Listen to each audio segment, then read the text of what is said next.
So yesterday I gave myself a trim, um, an all-round trim, and it started making me think when I pulled out a coiled spring, tiny coiled spring, coiled round about 5 times, hair in my cheek, and when I shaved it off, I could feel it, so I pulled it out with a knife, and it popped out. And then there's subsequently little bits of hair that grow underneath, so you've got to pull them out with tweezers, otherwise they just stick in your face. Anyway, the reason I have to do that is fucking comical, because I was thinking about it. That's like the last thing in my face, which has been there for like 20, 30 years. Um, uh, I was rude to the Heather woman in the town centre years ago when I was in college. I was rude to her. I think I was drunk. I was with a girl. I was showing off, and Maria said to me, Marie said to me, uh, she'll put a curse on you. I didn't believe it. Anyway, for the next year or so, I was pulling out hairs with tweezers that were all ingrowing. They were making boils on my face and all sorts. And as you can see, they're gone. And I pulled all my eyebrows out with tweezers. I had no eyebrows. It was a nervous thing. I thought that all my hair was ingrowing. And anyway, the point is that the gypsy curse, I think, has now been lifted because I've pulled that final hair out of my face, and I wouldn't have done that if I hadn't have cocked up on this side and then trimmed up this side to match. So yeah, the comical story is I was cursed by a gypsy who made my hair ingrowing for years. For the first year, it was all boils and stuff like that. And that really freaked me out. Then I had my eyebrows tweeded out with just a pair of tweezers that I was just stood in a mirror, just pulling all my eyebrows out like a woman. And it was completely bald. And the ones on my face, I had to keep pulling out. So I knew how to handle this one. And you can see it's left a red mark there. So I'll grow the beard back to hide it. But yeah, it just made me realise whilst pulling out the hair that that gypsy curse must have been lifted, because that Heather woman, the lucky Heather woman, the Roman, I think she's Romanian gypsy. She's always be in the town centre, along with the evening advertiser guy. Anybody who knows him will obviously been living here a long time. And yeah, she put this curse on me for being rude to her and telling her to fuck off or whatever I did, because she was asking me to buy Heather. So two things: avoid eye contact with the Heather gypsy women, because otherwise they'll sell you something, and if you don't buy it and you're rude to them, they'll put a curse on you. And I'm telling you that it's fucking true. And the other thing is, if you do buy it, be very polite to her, because if you're not, she'll put a curse on you as you walk away. And if you don't believe in that shit, then fuck you, because I tell you what, I've been through it, and even this tiny little mark on my face is like someone sticking a knife straight through my cheek. It's fucking painful. But yeah, if you don't believe in gypsy curses, trust me, I know they are true. Maybe not all gypsies, like, you know, what you would call a pikey, a gypsy or whatever, but no, a proper gypsy, a Romanian gypsy that's travelled from Romania, and you can tell they've always got the bib on. They look like a big issue salesperson, but they're selling Lucky Haba, and trust me, it's lucky. So if you buy it, right, the reason it's lucky is she doesn't put a hex on you, right? She doesn't put a hex on you. If you don't buy it, the reason it's unlucky is because she puts a hex on you, right? And I know firsthand that it's true. So whatever you do, don't be rude to those women, those people, because they believe in some dark shit, some dark black magic, and if you believe in the light, you have to believe in the dark, right? You don't have to follow the dark, but you have to believe that there's a dark path that people can take. You know, you've only got to look at beautiful women that have clearly done some sort of soul selling for the beauty for the rest of their life, you know. Some women just grow old gracefully, some don't, and it just makes you think that they've done a deal with the devil or something to stay so young. I think she's an actress. I've done this video before, but she was in just before I got arrested and put into hospital.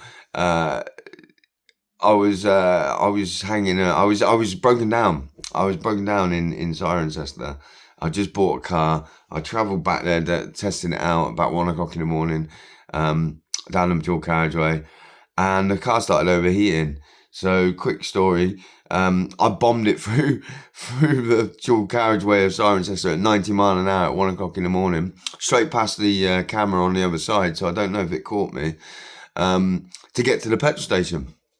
And when I got to the petrol station, I start having an argument with the bloke because he hasn't got anything for cooling systems. He's got no flush. He's got no repair. He's got nothing. So if you're driving at 1 o'clock in the morning through Cirencester, there is nothing open apart from one petrol station, and the fucker doesn't sell you stuff to keep you going. So what are you going to do? You're going to argue, aren't you? Well, of course, this 6 foot, 7 foot bloke comes up to me and goes, "Oi, that's enough of that." And I said, "Oh, you must be a copper then." He went, That's not neither here nor there. Blah blah blah, blah, and started having a go at me. And I went outside, and I was upset then because I couldn't continue on my journey home. I've just bought the car. I knew it had a overheating problem, but I thought I'd solved it because it was cooling down. And when you do 90, it cools down.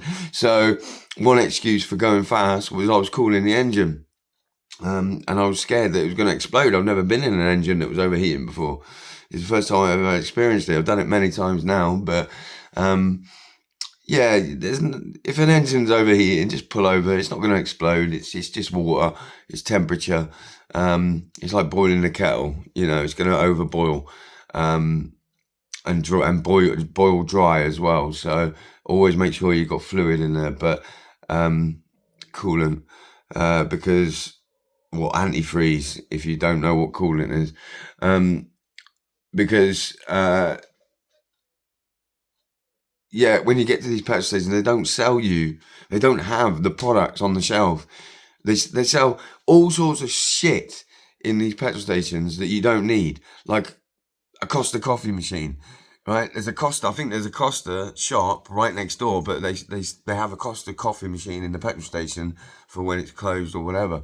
Right, and you'll go in there and you'll buy your Costa, and then you'll buy a Red Bull and sandwich, and you'll buy this.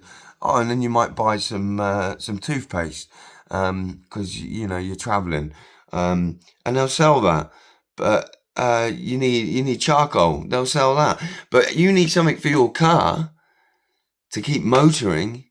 They don't fucking sell it in the shop at 1 o'clock in the morning. So how are you supposed to keep motoring? You're not. It's a conspiracy. The fucking RAC man's supposed to pick you up, right? And then, of course, I'm dealing with a copper. And I just said to him, "Motherfucker," I said, "You've got no idea how I'm going to get home tonight. You're just going to get in your fucking car and you're going to drive off. And you've stopped me from having a conversation with the gentleman who owns the shop, telling him that he's selling the wrong fucking products." And he come over and he went, so what's the problem then? I said, it's fucking overheating. To be honest, I nicked a load of stuff, coolant stuff to clean it out with. I didn't have any money, and they didn't have any flush, so I just grabbed a couple of bottles of coolant and just shoved it in there to clean it out.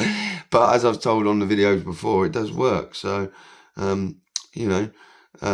unfortunately, I don't like stealing, but I was in such a desperate situation, such despair.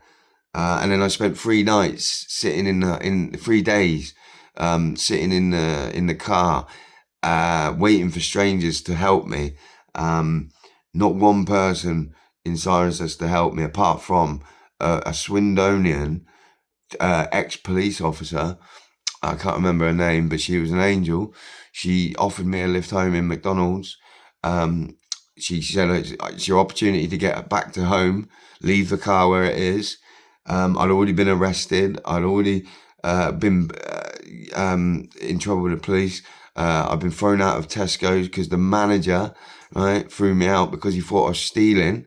Technically, I did steal something, but at the time I was actually buying stuff for the night in the car park. I was buying a blanket. I was buying a David Jason autobiography of Only Fools and Horses because I thought that'd be a good thing to read, and something else, a flask or something to keep food in or something like that. I can't remember, but I was buying provisions, and the night manager of the little weasel that he is, threatened me when I went back, saying that he's going to come and kill my family. That's Tesco's, right? That's a Tesco's manager in a Tesco's uniform telling me on the floor in a headlock, right? And all I cared about was my new hat. So I grabbed for my new hat and just held on tight with it. And the police came and fucking arrested me. And while I'm on the floor, the manager's telling me, don't fucking move. I'm going to come to Swindon. I'm going to fucking kill you. I'm going to kill your whole family. And I'm like, sir, please let go of my throat. I can't fucking breathe. And he's like, no. And he's pulling on it tight. And I'm telling you, I couldn't breathe. And the police checked the CCTV and saw that he pushed me first, and I just punched him in the nose. And he was like, oh, my nose. So I punched him again. But he jumped on me and wrestled me to the floor and put me in a headlock. And I, at that point, was not trying to be violent. I was broken down in a strange town. So anybody that visits the Cotswolds, don't go to fucking Cirencester because they are scum, right? They are absolute scum. There's some really nice people that live in the hotel and around the surrounding areas, and I think they're all famous and actors and that live in the Cotswolds. But the Cirencester town folk that go in the Tesco shopping centre, shopping mall, right? Scum, yeah? Not one person in 3 days helped me out. I had to steal from McDonald's. I had to order a new phone because I had no phone. I even had to engrave, because at the time I had no fucking phone with phone numbers on.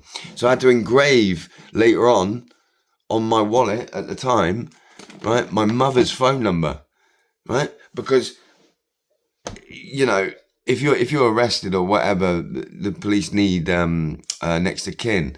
And my dad never answers his phone, so I purposely went out, paid 10 quid to have it etched onto my wallet, right? Because nobody would give me the time of day, nobody would give me a phone, nobody would give me money. One woman behind the counter, with the announcement, the microphone, I said to her, can you make an announcement, please? And she said, what's that?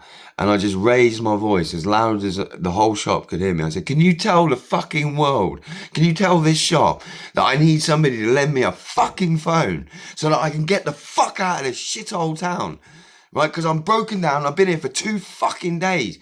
And this woman goes, but you never asked me. I said, I've been asking everybody. I asked the army, and they were the only ones that helped me. I can't remember her name. She was a corporal, I think, but she was a really nice person. They had a retired guy there with one leg. Real nice guy, you know, one of the guys in the uniform with the crutches and that, and the medals. But he wasn't an old guy. He wasn't from World War II. He was like from Argentina, maybe something like that. You know, he's that age. So, Falklands, if you don't know what I mean. So, yeah, like I said, nobody helped me. And she said, "Oh, here's some water. Here's a sandwich that I haven't eaten.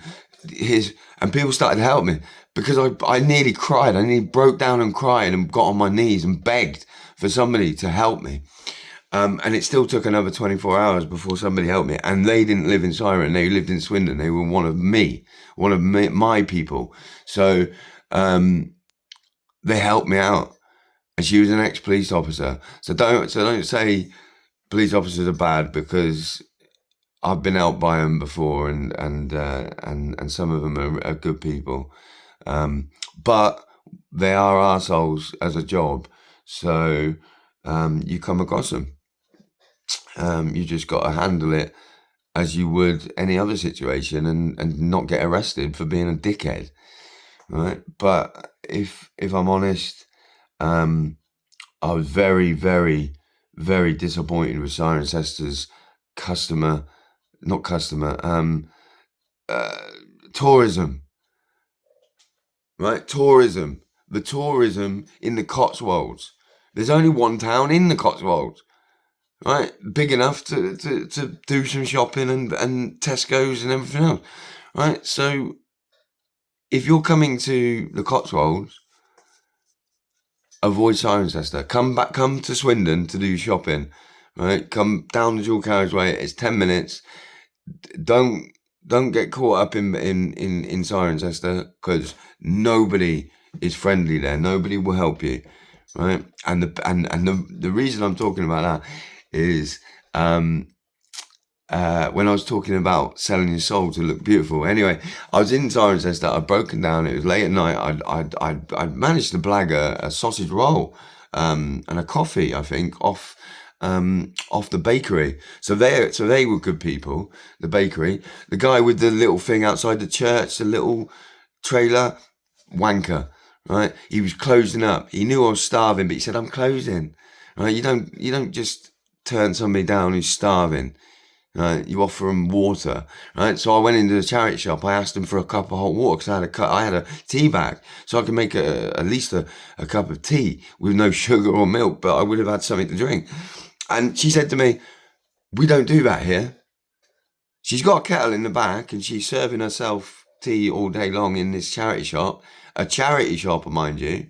And she said, "No, we don't do that here. We don't provide hot water to people."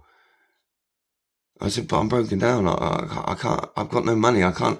I've got no phone. I've got absolutely nothing." "Yes, we don't do that here." And that's a charity shop. So if you're going charity shopping in the Cotswolds, don't go to Cirencester, right? Come to Swindon. Right? Come to Swindon. We've got loads of charity shops. They're all over the place, right? By all means, go out in Cirencester for a jolly walk around the town centre, but there's nothing there. There's no nice people. There's no nice shops. What was it? Mackenzie's? No, not Mackenzie's. House of Fraser, whatever, shut down now. So that was like the shop in town centre. You can't even order a phone to pick up in Vodafone, right? If you go to Vodafone, it's a family-run shop. So they have to arrange with Vodafone to have your phone delivered to them as a Vodafone shop. So when I went to try and order my phone, they wouldn't have it delivered to the shop. So I had to have it delivered to the hotel, but I wasn't staying in the hotel, so that caused a lot of problems. But anyway, back to the woman. So this gorgeous, beautiful red Ferrari was parked in the town centre, and I was stood opposite it eating my free sausage roll, and I was feeling on top of the world because, you know, I hadn't eaten for 2 days. And I went and had a look at this Ferrari. I just had a look at it. And I walked away. And all of a sudden, this man in a suit and this gorgeous 45, 50-year-old blonde woman in a red dress walks past, like a devil woman. And I said, "That's a night. Is that your car?" And she said, "Yes." And I recognise her from TV. This is why I say there's a lot of people who live in the Cotswolds that you'll see on TV and stuff, but not in the town centre. So anyway, I recognise her from TV, and if she's driving a Ferrari, then it is her off TV. It's got to be. And I just walked off, and I said, "That's a nice car, that. You must have sold your soul to get that car. You must have sold your soul to the devil to get that car." And she just turned around and gave me a real dirty look. Not a dirty look, but a curious look. As if to say, "How do you know?" Or, "What makes you think that?" Or, "No one's ever spoken to me like that before," or something like that. Whatever it was, it shocked her, and I bet she went home and pleasured herself over it, because the look on her face was phenomenal. It was like I could have taken her away and just got in the Ferrari and left the man on the side of the road, and I think she would have come with me. But yeah, I think I've seen her on New Tricks. I used to watch that a lot because it's fuck all on TV. So over the years, I've seen all the series many times over, and I think she's the one that gets married to. Not married. She lives with Nicholas Lyndhurst, which is Danny in the Danny, the character. So I think it's her, because it looked just like her, but she was a lot thinner. So maybe she's lost some weight from 10 years ago. But yeah, when I told her she sold her soul to the devil to get that car, the look on her face, I'd love to have spoken to her and explained to her what I meant. But yeah, there's no way you get a car like that without selling your soul, man. You know, probably wasn't her car. It was probably a fella's car. But when I said, "Is that your car?" and she was checking on it, and she said, "Oh, it's okay," because I was around. I'd had a hood up and I had a hat on, and I had dirty clothes on because I'd been sleeping in the car. I'd even had the woman who I bought the car off had left stuff in the car, and the only thing in the car, that's why I was buying a blanket, was a blanket that the dogs used to be wiped down on when they went into for walks and shit. So it had dog shit all over this blanket. And for 2 nights, I slept under this. You couldn't smell it. It wasn't dog shit smell, but it was dry dog shit on this towel, and it was the only thing to keep me warm in the winter. So I fucking slept under it. I had no choice, and I went the next day to buy a blanket because I felt it was the right thing to do,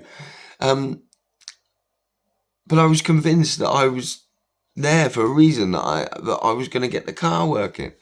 So I stayed longer, and then longer, and then I run out of weed, and then I run out of fucking tobacco, and then I run out of food 2 days before. So everything went shit. I got arrested, and the beginning of these videos started. But yeah, when I told her she sold her soul, and you look at how beautiful she was, you know, she did a deal with somebody to stay that young and fruitful for the rest of her life. And to drive a fucking motor like that. But she, as I say, I think she's a minor celebrity in TV. So fair play to her. She's obviously had the money. But you're in the wrong town, love. Because if you think Cirencester's a friendly place, right, because it's a small town, think again. I got assaulted twice by 2 members of staff, public, 1 member of staff, 1 member of public. I got fucking arrested. I stole. I went in McDonald's, and it was like, I walked out of the hotel and I couldn't get a charger because they threw me out the hotel. So here's another thing. whilst I'm on the subject, it's like 6 o'clock in the morning, so 7 o'clock in the morning, 20 to 7. So I'm waiting for a phone call, so I might as well just continue. But there's another thing. When I was in Cirencester, broken down last year, the hotel, I borrowed enough money from my friend, my enemy now, but my friend, and I begged him to send me some money so I could get some food, I could get a meal. And I didn't want to get a McDonald's, I wanted to get a meal, right? I wanted a steak or something because I was starving. It was 2 days. I think it was the third day. Yeah, it was a Sunday, so it was the third day. I broke down on a Friday. I was there till Sunday. And the hotel manager, the bar manager, the restaurant manager, threw me out because I wasn't staying in the hotel, and I told them I was in room 55 or whatever. And she checked and said, you can't sit in the restaurant or order a drink or order food or anything because you're not staying in the hotel. Right, so this is Premier Inn in Cirencester. Okay, so you need to adhere to this and fire that fucking bitch because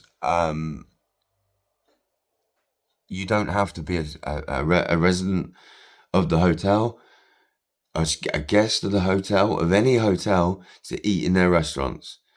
Right? If you watch enough Gordon Ramsay, like I do, you will know that 80 to 90% of your trade is walk-ins, right, and phone calls, right? So you can't just say to somebody, "Oh, you can just afford a meal, so we'll let you, we'll kick you out." And I even ordered a pint, and they said, "No, we can't give you a pint. It's a bar." It's a bar in a restaurant of a hotel. And they're telling me you can't go in. Well, I'm going to go back in and I'm going to be an arsehole to that person as a paying customer just once. And I'm going to let them know how they treated me when I was poor, destitute, and broken down. Right? And then I'm going to make a complaint about that person. Because I remember the fat little bitch's face. I remember what she looks like. Yeah, I've got good memory, so I remember exactly what she looks like. I remember what the woman, supposedly police officers that arrested me, looked like when I saw a picture of one of them on a wall in the hospital. Right? And I realised that they were undercover nurses as police officers. Right? Then I looked into it and I realised that people that were paramedics became police officers after COVID. Right? People that were nurses decided to retrain to be an officer. People that were officers had the skills to be a nurse. Right? Everybody changed profession, but they stayed in the same fucking job. And that is to arrest people with mental health problems or whatever. Right? They don't question that you might be okay. No. They take you away. They lock you up. They inject you with stuff. They put pills in you. They'll do all of that before anybody actually can say to you, you're normal. You don't need that stuff. Right? They call it a place of safety. It's not a place of safety. Right? It's a holding cell. Soon to be an immigration holding cell, because the Mental Health Act that's just come into the government now, not Mental Health Act, the what do they call it? The degree that you need now to be a medical care professional, right? Not a doctor, but a nurse, a porter, anything like that. In order to be in healthcare and mental health care, they're now telling people they have to have degrees. Right? So the mental health care professional teams is going to diminish. It's going to dwindle. So when that happens and the government make that ruling that you have to have a degree to work from another country here, they're going to stop what I noticed was happening in hospitals, and that is they were inviting people from other countries, mainly Africa, right, and saying, okay, this is how we train you. If you look at their advert, it's all Africans being advertised. There's no white people advertised. It's called Bank.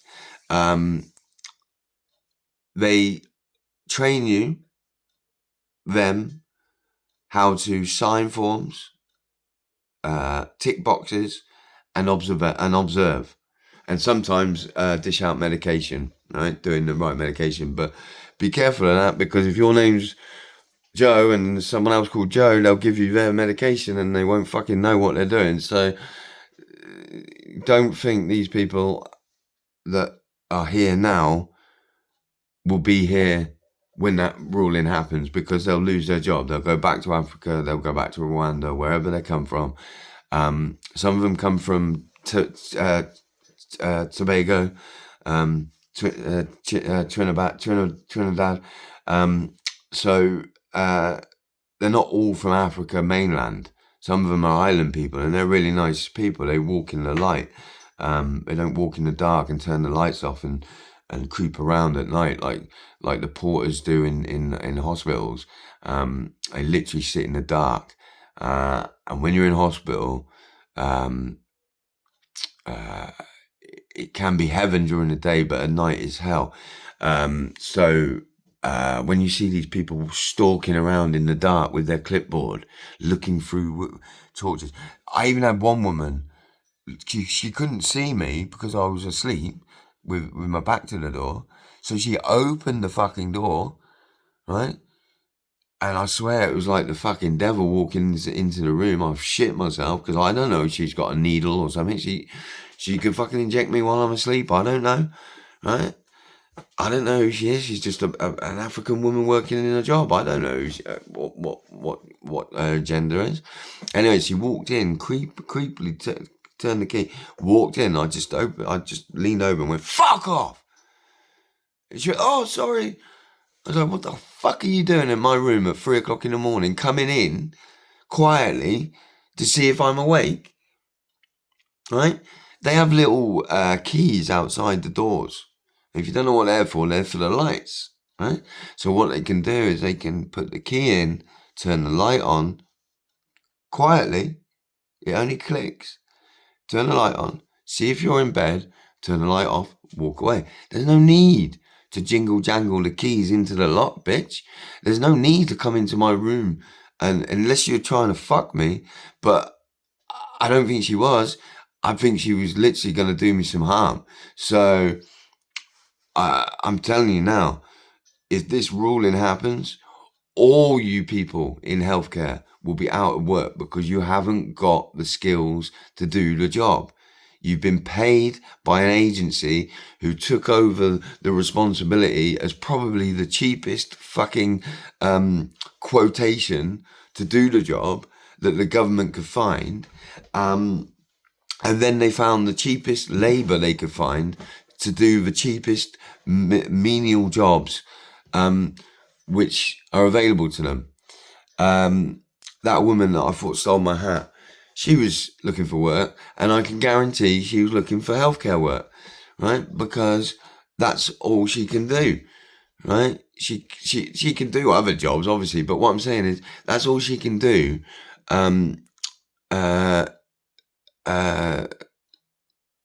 Without the hardship of looking for a job. She literally walks into the agency, so it's a recruitment agency. She trains for a week how to tick boxes, what this means, what that means, what this medication is, what a depot is, what a paliperidone is. If you don't know any of that, go back to the original videos, you'll see it all. And they tell you what the job is, what you do, right? And I've looked on the website, and I've seen that it is advertised just for basically Africans and foreigners to come in and just take over. It's like they're employing Muslims to look after Christians. That's what it's like, because they don't like the people they're looking after, and they're not Christian about it, right? So then you talk to them and you say, "Oh, so where are you from?" And they say, "Wherever." And you say, "Oh, so are you Christian, or are you Muslim, or are you African tribe, or what? And she said, and many times that you get the same answer. And what you come to realize is that they did it early 2000s when Poland became like over here, when they started traveling over here and opened up the borders, and then everything became Polish. Now it's Romanian. Right? The next it's Ukrainian, right? Because they did it then. When they brought them over here, that everything suddenly had to be Polish. You go into B&Q, everything had to be written in 14 different languages, except English. Right? They don't tell you what the product is in English on the products in B&Q because they buy it from foreign suppliers with every language under the sun on it, except for the basic English composition of what the product is for, right? It'll tell you in German what it is, and then French what it is, and then but it won't tell you what it's for, and the instructions in English. So you're buying a product with no instructions on it, right? So that's when they started doing it. When Poland, suddenly the Polish became popular over here and started living here. And I've met a lot of Polish people. They're nice people, but they did the same.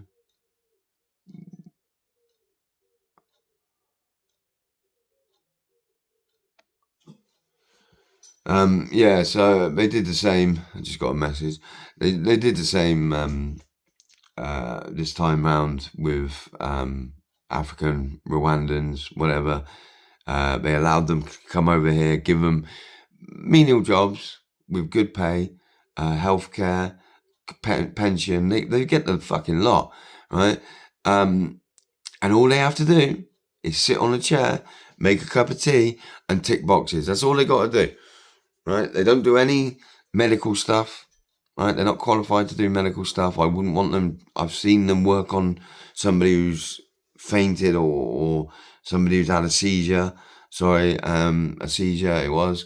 And all they were doing was literally slapping around the face. That was nurses and stuff. That wasn't just African care workers. That was the nurses. And funnily enough, the day before they had the seizure, that day, earlier on that day, they were doing checks on all the equipment. And they were taking out all of the mattresses because somebody had noticed that the mattress was out of date. So they did a survey and realised that the paperwork had been sent for these mattresses to be changed. Well, they changed these mattresses for these great big thick hard blue plastic ones. And then they put these soft ones in, and I couldn't sleep on them. They're too soft. So anyway, they did the check on the paper on the equipment, which is the resuscitation bag. Right, it's what you need when you die. So they're checking it because nobody's checked it in 3 days or 2 days or whatever it was. It'd been a while before they'd checked it. And then somebody had a seizure when they needed it. So it was like a godsend that somebody had told them to check the bag out. It's a bag about this big. To check the bag out for all the products, all the bandages and syringes and all the stuff that you need for saving a life. The resuscitation bag. And then they needed it. And it just so happened that they had what they needed in the bag because they checked it that day. And it was out of date. They should have checked it months ago, weeks ago, days ago, whatever it was. They were panicking because they hadn't checked it. And then somebody had a seizure. I think she might have garroted herself. I'm not sure, but she come out on the stretcher, and I thought it was two people. I thought it was a friend I made in there, a male friend, and another lady friend that I made in there, and I thought it was her on having a seizure until they came out on the stretcher, on the gurney. So I you know, I was a bit scared, but when I realised who it was and why they were having the seizure, I realised it was a mental health problem. It was a self-harming problem. Yeah, she had cuts all over her throat and all sorts. It's like the waiting room in Beetlejuice. You go into the waiting room, and there's all these people with afflictions. The guy with the small head, the guy with the big body and small head, the guy with, I think he had two heads. Anyway, the whole waiting room is just people with afflictions and people that have died in weird ways. And the idea is when you die, you remain like that in your spirit. Right? Well, that's what hospital's like. You're sat there and you look around, there's people with fucking things sliced out of their throat. They've cut their face, they've cut their wrists, they've cut their, right? Then they've smacked their head into a wall, so they've got black eye, right? And then you've got normal people that are just there relaxing, having a cup of tea, eating 3 meals a day for a few days while they get assessed. Right, so it's like the waiting room in Beetlejuice. There's people with all afflictions in all sorts of shapes of life, ways of life, and then you look around and you realise how bad the situation is that you're in. Not for your own health, but for your safety. Right? You've got the medical profession trying to inject you with shit, and you've got the staff trying to make it as mostly unpleasant as possible for you to stay there, and they laugh at you behind glass in the office that they're looking after you, and they might have to wipe your fucking ass because that's their job. But they treat you badly, right? So on the one hand, you're supposed to be there getting well. On the other hand, they've got people working without qualifications, and that is what I'm talking about. The government have literally just said yesterday that they're going to put into place the possibility of making sure that healthcare workers that come here have got degrees in healthcare.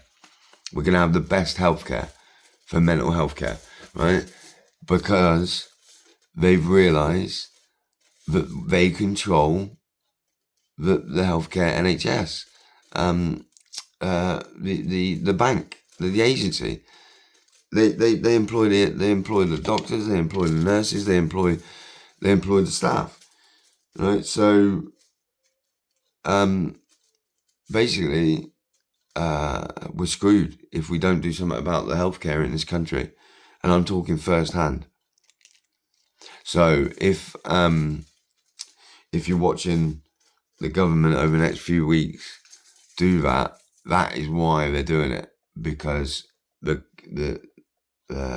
industry is inundated with some of them can't even read and write. That's how bad it is. They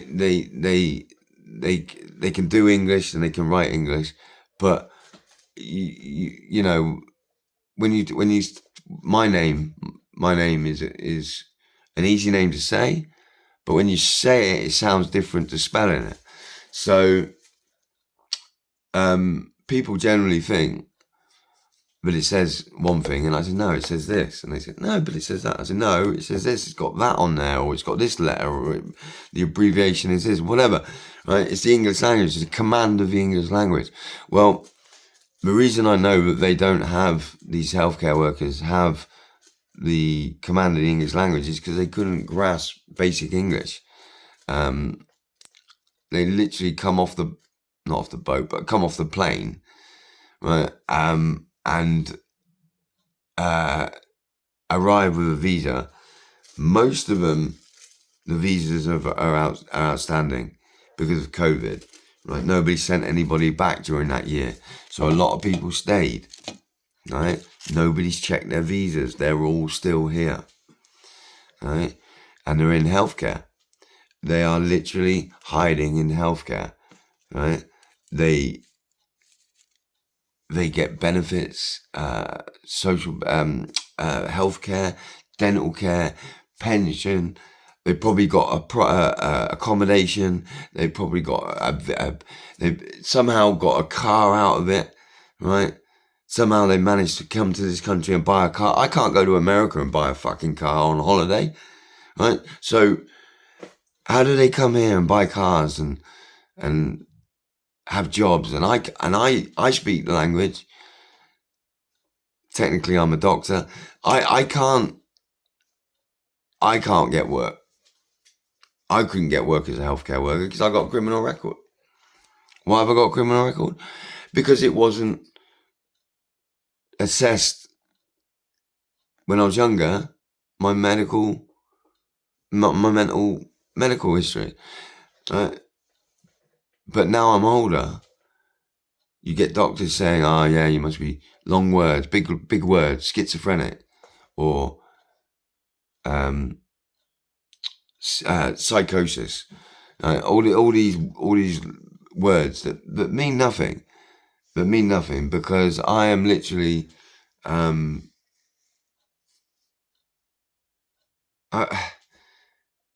I'm literally going through what I went through at school, and that is being told you can't do this, you can't do that, you've got to take this, you've got to sit here, you've got to do that, right? That's what I'm going through in my life by doctors telling me what I can and can't do. You can't drive, you can't do this, you can't do that, right? Fuck you. I've got absolutely nothing wrong with me, right? I've come out of hospital and all I've done is make videos. That's all I've done. I've made videos and had a good time, right? And hopefully it'll start earning money. But these people are stopping me from doing that. So I'm doing it anyway.